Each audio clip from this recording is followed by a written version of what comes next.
Hi guys, welcome back to the channel, or welcome if you've never been here before.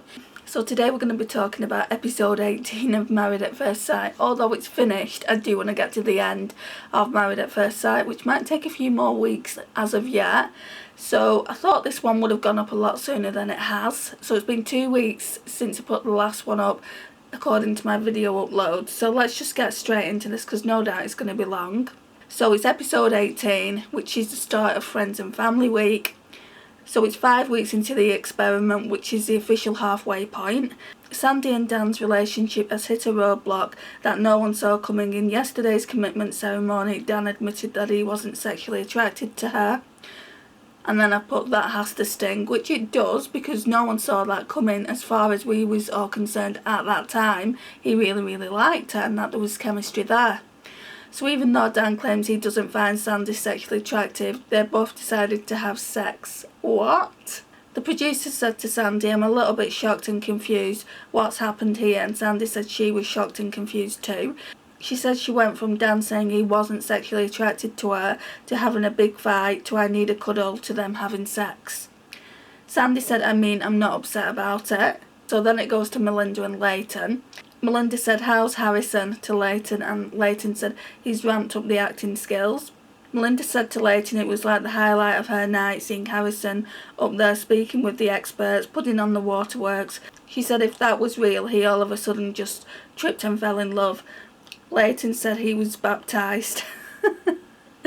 Melinda said to the producers, Harrison representing himself was just gold. When he was sat on the couch, he was just instantly crying, and then he was like, "Bronte's friends are here, I'll say this and they will report back with how good he was. He even cried. He really likes you." Bronte and Harrison.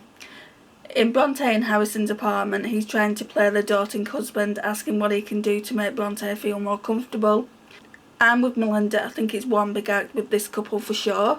Bronte said to the producers Harrison spoke on behalf of both of them last night and she did feel like she had let him down and the group down, that she wasn't there, but all that matters is Harrison understood and that's all that she cares about. Bronte said she has had endometriosis since she was 14. She gets a lot of pain and her PMS can be quite bad. Harrison said to Bronte, "So seeing you in that state really affected me, especially going in there alone. I just felt like completely out of my comfort zone." Bronte said, "Of course, and I do appreciate the fact that you didn't feel abandoned last night because I didn't want you to feel that way." Harrison said to the producers, like, "There's probably more I could have addressed at the commitment ceremony, but he's just happy that Bronte is feeling better and that the pain isn't as bad today. I'm just taking that hot water bottle to her, taking her tea, whatever I can, trying to make it as comfortable as possible." And then I've written, "Oh, Harrison, you're a true saint." Harrison said that he hadn't gone to the gym today, that this is the sort of person he is. Well, he's sacrificed so much just by not going to the gym, hasn't he? Tayla and Hugo was looking at their wedding photo and she said, "I look so angry," and Hugo was like, "Well," and she just looked at him. Evelyn and Rupert looked at their photo and Rupert said to Evelyn, "Wow, you look good." Evelyn said, "You look good too, Rupert." Evelyn said, "Let's discuss the rules real quick." Rupert jumped in and she was like, "Oh, straight in there." He said, "We have to keep it this neat. Clothes can't be everywhere." They both agreed. Evelyn said, "Let's agree we have both been pretty shocking," and agreed to do better. Rupert said to the producers, "Moving day and feeling fantastic," and that he didn't think they would get there. He said, "Moving in with someone is definitely a massive step." Rupert said last night was a kick up the bum. He hates being vulnerable, and especially in front of everyone, that he obviously needs to get rid of the fear of rejection and give this week everything. Evelyn said to the producers, "Rupert wakes her up in the bizarre ways in the morning. It's kind of sweet, but it's kind of strange. The other day he got her a coffee and put the coffee in her hand when she wasn't fully awake, and she woke up and she was like this." So she basically had the coffee in her hand. She wasn't even awake. A boiling hot cup of coffee, and that could have quite easily spilled all over her. So yeah, that is pretty dangerous. And what was he thinking? And another time he shined his torch from his phone in her eye. Very strange, Rupert. Rupert said to Evelyn, "What is a go-to?" And Evelyn said, "I don't think, wake me up, let me get my beauty sleep." Cameron is starting his day with a romantic gesture. He said to Lyndall, "I've got you some flowers and they were beautiful too." Lyndall said, "I love them, they're amazing." Lyndall said to the producers, "Who is this person and where is my husband?" Cameron said, "Are you surprised?" And Lyndall said, "Actually, yeah, very pleasantly surprised." Cameron said, "Does that give me a week off?" And Lyndall said, "Yeah, you're just trying to get out of a couple of days of affection, aren't you?" Lyndall said to Cameron, "The way that you have handled criticism compared to the first week is just such an improvement. I'm really proud of you for that." Cameron was like, "I think last night was as toxic as." Lyndall agreed. When Cameron said that and said so much happened, Cameron said, "The thing that really upset me last night was the fact that Claire wrote stay and it still stirs him up right now." Cameron said, "Jessie is physically and mentally drained," and Lyndall said, "Considering they are going to be in this for 7 more days, I just hope Claire doesn't push for a relationship and that she tries to make amends as best she can and make Jessie's last 7 days the best 7 days he's ever had." And Cameron said, "Jessie is a better man than him." Cameron said if that would have happened to him and the person wrote stay after doing what Claire did, he would have left anyway. Claire said to the producers, "I was really sad to see Jessie a shadow of himself last night. When she saw that Jessie had written leave and I had written stay, I just felt like I was keeping him here against his will." Well, that's exactly what was happening. He obviously didn't want to stay, and why would he want to stay with someone that's cheated on him? Claire said it was so difficult seeing Jessie being so sad, so emotional. They are the qualities that she loves about Jessie the most. A big part of why she wrote stay was hoping that maybe he still cares, maybe she hasn't completely ruined it. Claire said, "I remember the good times, I remember the magic that we shared on our wedding day, and that their energies are just made for each other and that they just connect." Claire said her intuition is telling her there is so much growth together that she wants it to work and it's not over yet. So in Jesse's apartment, Jesse's packing his case. He wants to leave as soon as he is able to. Jesse said to the producers, "I don't even know where to begin. I'm feeling pretty grumpy about it. I said to Claire that I want to go back to Perth, and I think I said that in a pretty respectful way, and she still wrote stay. What I don't need is to be placed here for another week where I don't really want to be here, coming off the back of a very uncomfortable scenario, and feel obligated to completely forgive and forget and continue building the relationship." Evelyn and Rupert. Rupert said to Evelyn, "Do you like back tickles?" And she said, "I think I just like being touched." And he said, "Have I not been doing that?" And she said, "No, not really." Tayla and Hugo. Tayla said to Hugo, "So I still have the bed," and poor Hugo said, "Honestly," and Tayla said, "And then we will start out our day early tomorrow, I think." Does poor Hugo get a say in anything? Tayla is very controlling. Tayla said to Hugo, "I will give you the couch for tonight," and Hugo said very sarcastically, "That is so generous, thank you." Hugo said, "We have come to this experiment later than most of the other couples, so we do need to play catch up. We should both be allowed to sleep in the bed. We're both adults, and if you want to do a pillow divider or something, that's kind of where my head's at." Tayla said, "I don't know, I just think it would be too much for me." Tayla said, "I don't want to hurt your feelings, but I'm probably not going to take that into account." Hugo said, "So hang on, you have the self-awareness to recognise you don't want to hurt my feelings, but then afterwards you're still not going to take them into account." Tayla said to the producers, "No, I'm still not feeling romantic. I feel like it's going to be annoying living with Hugo. He's a bit of a man baby. It can be a little bit frustrating for me at times. I like everything a certain way, and if it's not, then my reactions and behaviours can be a little bit off-putting." Tayla said to Hugo, "We need to sort out the wardrobe." She asked Hugo how much space he needed. Tayla said, "Is that enough cupboard space?" And Hugo said, "It's probably like enough to hang one shirt. That's all the room I need, hey?" Hugo said, it kind of looks like there is only enough room for you." Hugo said to the producers, "I don't think the way she's behaving is okay. Give her an inch and she will take him. So I think there needs to be a change. It's not a case for it's time for Hugo to put his foot down. I think it's time for Tayla to grow up." I think it was time for him to put his foot down. I mean, she was just taking. Tahnee and Ollie. Tahnee said to Ollie, "Your mum and sister are going to grill me," because it obviously was Friends and Family Week. Claire said to the producers, "Dad initially really liked Jessie, so I'm really nervous for him to see that we have been having some issues.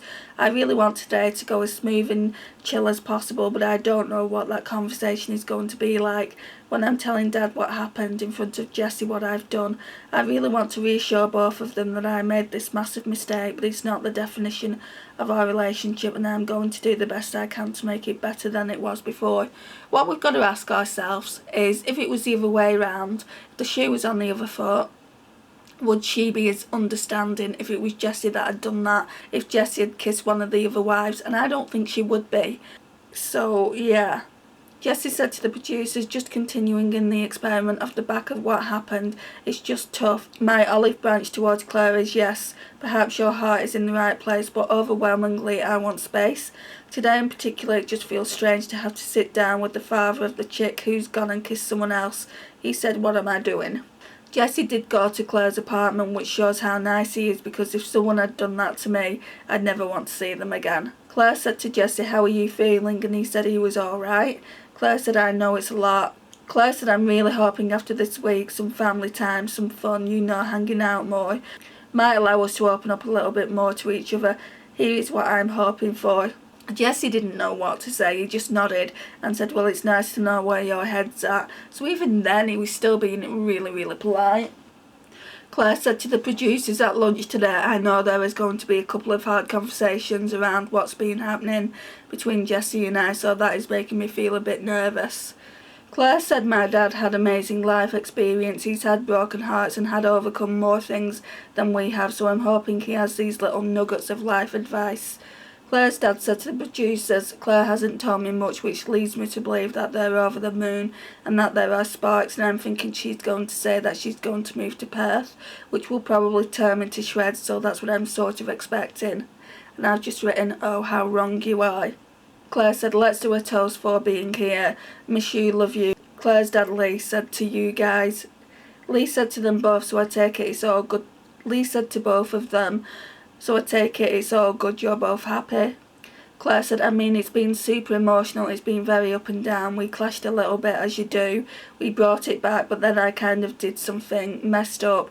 Then she told her dad that she kissed another one of the husbands here on a night out. Her dad actually looked very upset, he actually looked disgusted that she did that.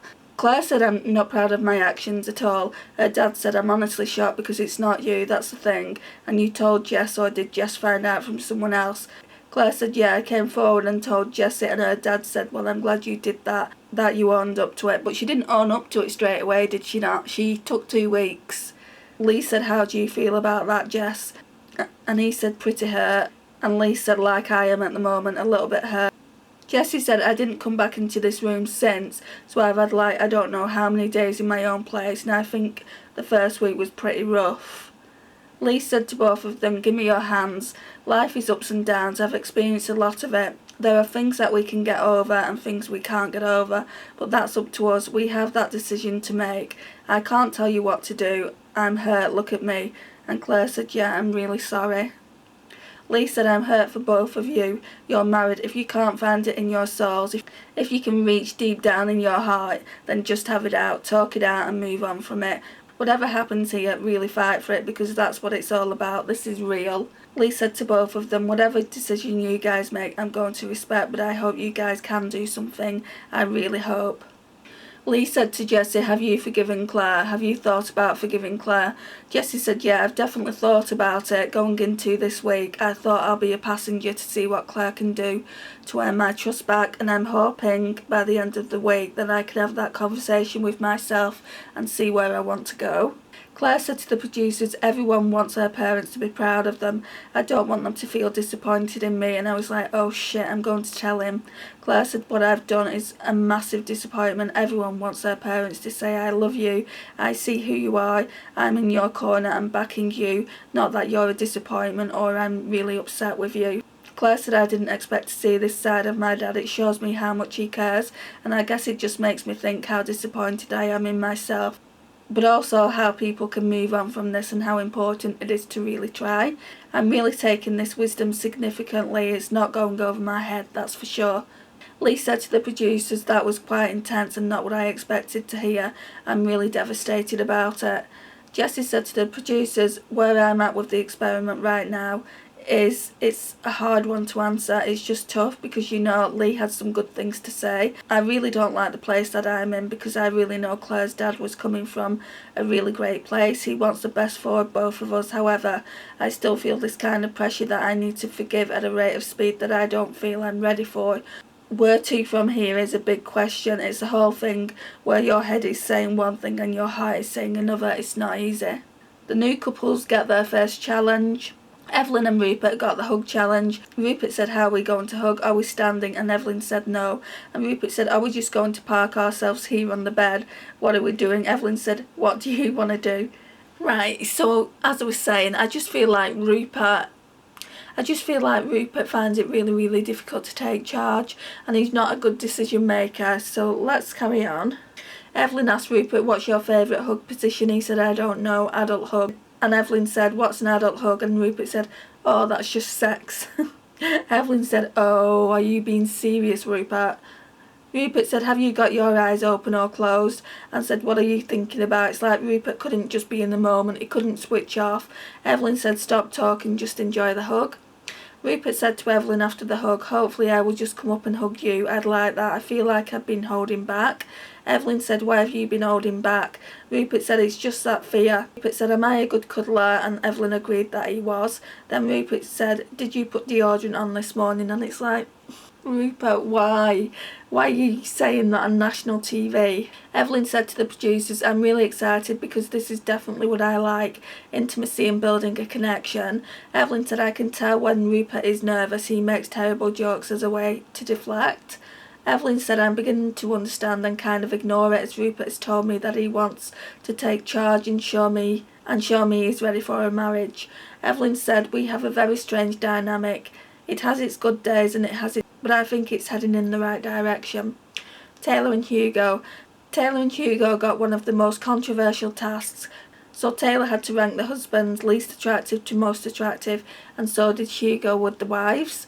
Tayla said to Hugo, it doesn't matter that you're not here. Hugo said, my photo is on the table. That's how little, oh my days, that's how little thought you gave me. You couldn't even see me on the table. I've heard out of sight, out of mind, but that's just something else, Tayla. She said, I'm sorry, okay. Tayla was clearly embarrassed. Tayla said, I think first I'm going to put Cam. He's a bit of a bush boy. He's from the country. He's always having a laugh and making jokes. Second is Harrison. He's got really blue eyes and he's a bit of a man's man. Third, Duncan. He's an all-round nice guy, so he deserved to be in the top 3. Then she kind of put Ollie, then Rupert, then Dan, then Layton and so forth.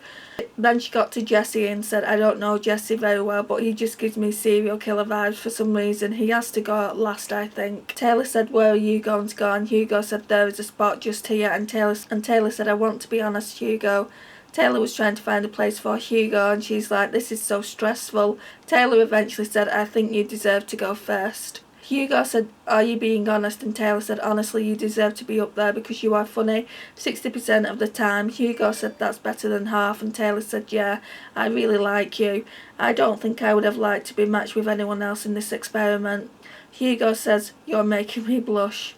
Hugo said to producers, we're talking about who's hot and who's not, and she couldn't even see me. Hugo said, since I turned around at the aisle, Tayla has been super clear in where I stack up and I'm shitting bricks. Hugo said, I did not expect to come first. Part of me wants to believe this is a step in the right direction. He said it kind of seems to be coming out of left field. And how serious is she? She was definitely honest about all the other dudes. Was that just a pity throwdown right at the end? The producers said to Tayla, is there any part of Hugo that you find attractive? She looked like she was thinking about it. She said, there is a part of me that finds Hugo attractive. He has a good height. Now it's Hugo's turn to do the photo ranking task. Sandy was last, then Clary said, you are a sweetheart, but not for me. Tahnee was next. Hugo said, I'm going to stick Lyndall in the middle. He said, Bronte is hot and there is something super piercing about her eyes. You guys have very similar eyes.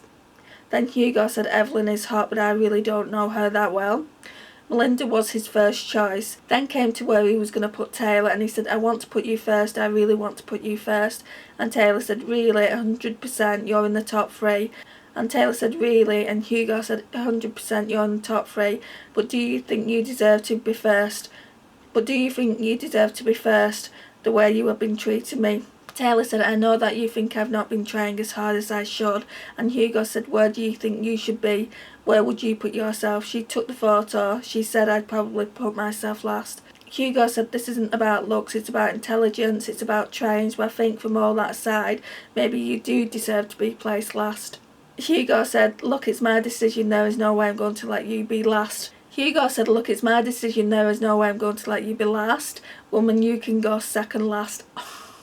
Second last. Wounded.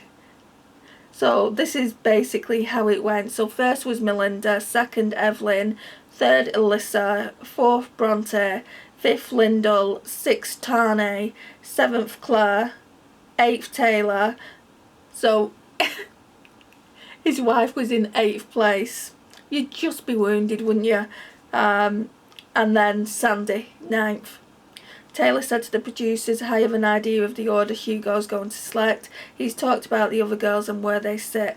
Tayla said he's told me quite a lot, that he's very attracted to me, and I think he will put me first in the order. Tayla said he put me second last. That was really uncomfortable. I didn't like that at all. It was horrible. It was his decision in the end, so whatever he wants, I can't change it. Alyssa's mum, Deborah, was speaking to the producers. Deborah arrived from Utah. She said she wanted to find out more about Duncan. Is he too good to be true? Is he too perfect? And I've wondered how someone like him can still be single. Deborah said as he was pouring the champagne, have you been a waiter too? And she asked how things are going with you guys. Alyssa said, obviously I would never expected in a million years to have connected with someone like I have connected with Duncan, but I don't know what it's going to look like in the real world. You know, having a son, I kind of do need to know where it's going to go. Debbie said to Duncan, so what's your feeling about Alyssa having a son? I'm going to drill down on this, and Duncan said, oh, please do. Duncan said, I don't think we know what the answers are, but at the same time, I'm 36, all my mates have got kids and have kids with other people. It's a normal part of my circle and friends and environment, so it's not as worrying for me. Duncan said that's something to work through, we both are emotionally invested. Deborah said to Alyssa, you're in a place where it's so easy to self-sabotage when you have met someone like Duncan, who you have told me is unlike any guy that you have ever dated. Alyssa said, let's not feed his ego too much. Alyssa said to the producers, we're halfway through now, I still really don't know why someone like Duncan would want to date a single mum when there is other women that don't have kids, exes, etc. Then she said, I'm not going to cry. She's always crying. Duncan said to the producers, the dynamic of Alyssa having a child I think affects Alyssa more than me. I feel quite easy about it. I'm happy to talk about whether it's going to work, what it's going to look like. Deborah said to the producers, you know, I really think Duncan is the real deal. He ticked the box that says it's okay if somebody has a child. He didn't have to do that. Alyssa said to the producers, it's a bit confronting. I was asked the hard questions as well. I thought she was just going to drill Duncan. She said, I'm absolutely falling for him. I'm definitely emotionally invested. Sandy and Dan. Sandy can't get hold of her husband. She's been trying to get hold of him. He's been gone 6.5 hours. Sandy said to the producers, he left at 7 to go for a run. She said that's a lot of hours. She said since they have been intimate, he has been distant. Sandy said she feels weird about what happened yesterday. She got really upset. Dan has told me that he can separate sex and feelings. I'm here for a marriage. I'm here for a relationship. I only want to give myself to someone that I care about, but I want him to care about me as well. I wish he would have shown me that. Sandy said, I feel stupid. Friends and family are soon to arrive and no sign of Dan, so Sandy is thinking the worst. Tayla and Hugo. Tayla is upset that she was placed second last. Her mood has deteriorated. She says she had toothache. She said you threw me under the bus when you didn't need to. You had me at the bottom because you didn't like my personality, and I just feel like it was unfair. Hugo said where I ultimately ended up leaving the photo in that lineup was me expressing my dissatisfaction at where I thought our marriage was at currently. I don't imagine that unimaginable a blind sight. Tayla disagreed and said yeah, it was. Tayla said to the producers, I don't think he does anything that's particularly nice. He says he's making a huge effort and I'm not, and I don't really think that's true. Hugo said, I absolutely hate that I've upset you this much and I want to apologise. Tayla said, oh, you haven't, and Hugo just shook his head. Hugo said to the producers, I think Tayla confuses most people. It's another day of acting like someone has pissed in her cornflakes. Not really sure what it is, but she will find something to complain about. I'm pretty pissed off. It's frustrating. It's exhausting. My back's hurting from carrying this relationship. Sandy and Dan. 6.5 hours later, and just in time for him to greet the family and friends, Dan arrives home. That's a bit convenient, isn't it? Dan said to the producers, waking up this morning I needed to take time out because I feel very caged at the moment. Dan said there are definitely some concerns I have in a relationship. The biggest concern is compatibility. Dan said, I'm an active guy, I'm into my health, my fitness. At no point through this experiment has Sandy demonstrated that she's an outdoors person whatsoever, and I do find it very constricting. Then the family turned up. Sandy said, you have been gone for hours and I need you to tell me how we can spend quality time together. Dan said, an argument over going for a run, I don't get it. Sandy said, instead of spending 6 hours at the gym, maybe spend 3 hours at the gym and the other 3 with me, and we can go out and do something. Dan said, that's what we're doing. I can't believe you're arguing with me about going for a run. I don't think he went for a run for 6 hours.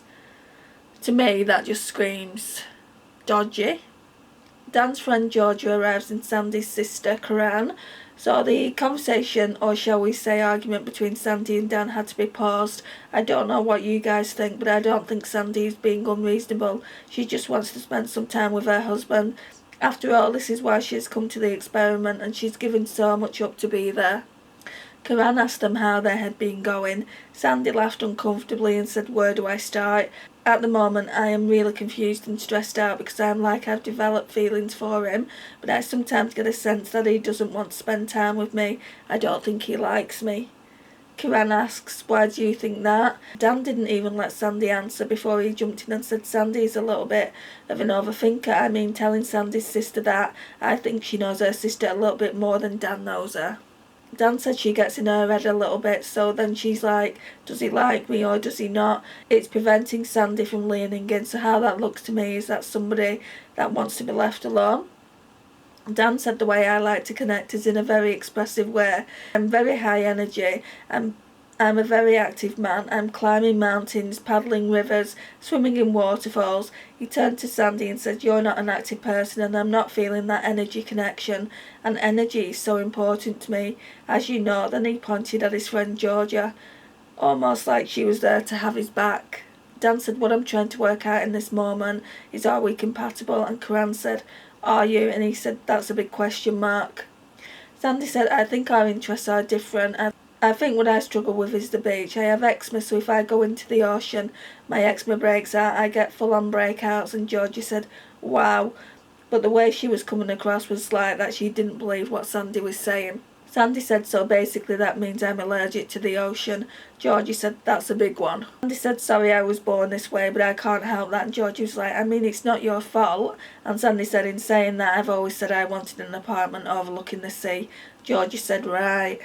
Sandy said, that's something I can envision. I just can't get in the bloody water and I can't swim. Georgie said, are both of you prepared to move? You live in different states. Sandy said, I mean, it's not completely out of the question. Dan said he wasn't prepared to move. He said, I can't. Sandy looked shell-shocked like she had been hit by a ton of bricks, so they obviously hadn't spoken about that before it was talked about in the dinner. Which, halfway through the experiment, you would think that they would have those discussions. Dan said it's like Sandy said, we have a very different stack of interests. When I get up really early in the morning and I get up and go for my run and then go to the gym and all that kind of stuff, you have the opportunity to do what you choose to do. With that time, how we both spend our me time is completely different. Sandy said, why does that matter so much? Dan said, I'm out being very active and you're watching a bit of TV. And Sandy said, I'm watching TV because I've got nothing else to do here. I'm waiting for you. You make it sound like what I prefer is sitting on the couch, but what I prefer is working on the relationship. Kiran said to Dan, it almost feels like you need someone that is literally going to slot in. And Dan said, oh, absolutely, they need to meet you at where you're at. And Dan said, 100% absolutely. Kiran said, I think that's going to be a bit difficult. Georgie said to Dan, do you want to have a chat, Dan? Which rude much, going into someone's home and asking them if they want to go elsewhere for a chat. So then they went out on the balcony. Sandy said to Kiran, you can see what I was saying, right? Like he just doesn't want to try. Sometimes like he's just decided you don't go to the gym. Kiran said he talks a lot, he just talks a lot, but he's not saying much. Sandy said, this is literally my whole day, he won't let me speak sometimes. Meanwhile, out on the balcony, Dan was speaking to Georgia. Dan said there are no guarantees in life. The most important relationship is the one that you have with yourself. And people do come in your life for a season or a lifetime. They will do what they want and they will do what they prefer. Georgie said she means so well, but yeah, I'm not sure you guys are compatible. Dan said, so there's been so much right of things that I've looked at and gone, it's an incompatibility, and the fact that Sandy is allergic to ocean water and can't go in it, I mean, that gives me anxiety more than anything. What kind of life is that? You know, when two people do the same thing that they prefer to do independently, they come together and amplify that together. It's like I don't want to drag someone along. I'm not looking for a passenger in life, I'm looking for a co-pilot. Someone that can sit in the seat with me that already knows how to fly the plane. Georgie said you're going into a relationship and the most important thing about that is being a whole human. Like you're in a position where you have worked so hard to get where you are. You're not going to settle, you don't need it, and Dan agreed. Georgie said you are very unique and just remember to honour who you are to your core. Dan said to Georgia, it's such a beautiful and refreshing conversation. Dan said to Georgia, it's such a beautiful and refreshing conversation, G, because you get me. Okay, so they're similar. Why has he not ended up with her? That's what you've got to ask yourself. That if they are so similar, why aren't they together? Georgia said you didn't work this hard to only come this far. Someone who's deserving of you will accept you. Kiran said he's very good at talking, and Sandy said that's why I was saying that I don't know if I'm getting the real version of him. I struggle, she said, so would you think I just slept with him yesterday? He's been completely distant and he's barely looked at me today. Kiran said, do you feel like he's just not being real? Sandy said, I genuinely see that I could have a future with this person, but I don't think he can. Part of me thinks that he thinks I'm not good enough. Like Sandy said, I genuinely see that I could have a future with this person, but I don't think he can. Part of me thinks that he thinks I'm not good enough. Like I don't think he wants to say it. He's hiding behind the lifestyle thing. Kiran said to the producers, going off what Sandy has told me, it's been very intense, like it's been a lot of up and down, and she doesn't have much history in terms of relationships, and sometimes she just feels a bit insecure that maybe does he like her or not.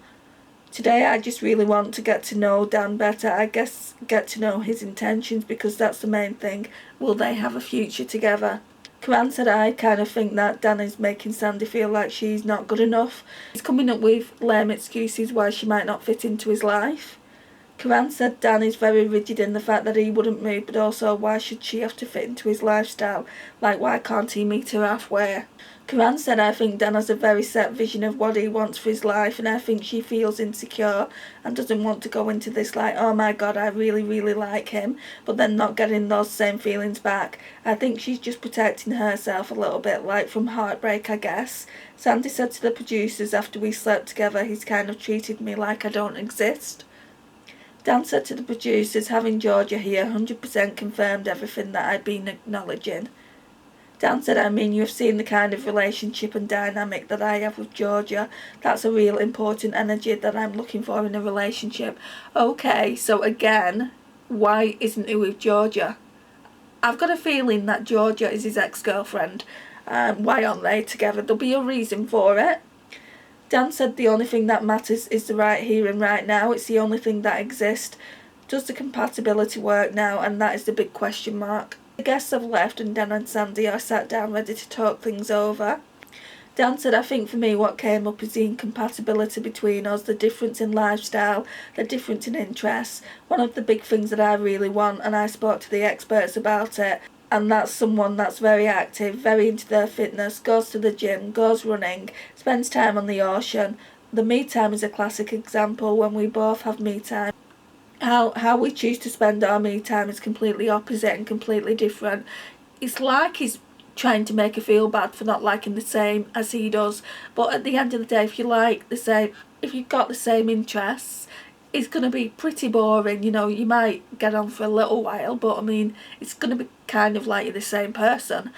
Opposites attract, and they say that for a reason. Sandy said, I still don't understand why that matters, because me time is to go do what I like and you go and do what you like. But that doesn't mean two people can't be compatible when they do come together and spend time together and do things that they both enjoy. She's like, why does it matter if you go for a run and I write an email in my me time? How does that make us incompatible? Dan said, no, you're talking around in circles. Sandy said, no, the problem is you're not liking what I'm saying, that's the problem. Dan said, what me time is to do what you prefer, and what you and I prefer are on opposite sides of the spectrum, and you're making excuses for that rather than acknowledging that is the reality. Sandy said, I can go and do those things. The reason I haven't was I came here for the relationship, not for that. I'm not here for me time. I came here for you. Dan said, when you say me time, how are you focusing on the relationship during your me time? Sandy said, because I'm sitting here thinking how I can make it work. Sandy said, there is more to alignment than lifestyle. Dan said, this is an exhausting conversation.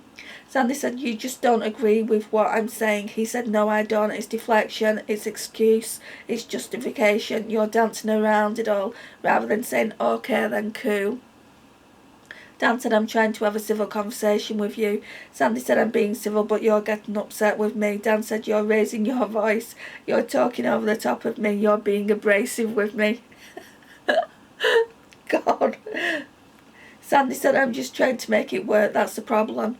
Dan said, you have to stop talking over the top of me, Sandy. Sandy said to the producers, the phrase in itself, me time, so I decide what I do with that time. Why does it matter to him what I'm doing? Okay, you have this lifestyle. You're saying you want me to be a part of it, but he doesn't want me to go to the gym with him. He doesn't really want me to go with him for his morning walks. I'm still trying to meet him halfway.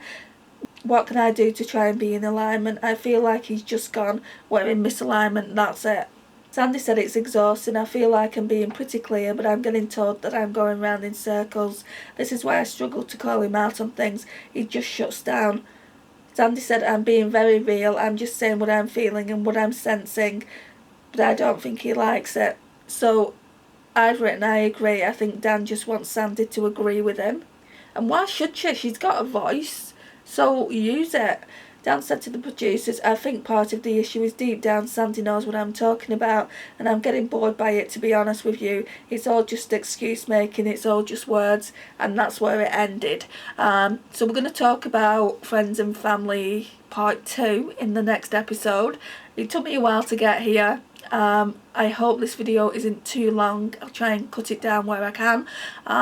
But thanks for watching, guys. I really do appreciate you taking the time to watch. I know it's finished, so if you guys watch it, I really do appreciate that. So yeah, it really does mean a lot to me. Please like, it really does help get my small channel out there. Share and comment, and if you're new to the channel, please hit that subscribe button. That would mean an awful lot to me as well. And I'll see you in the next one. Bye, guys.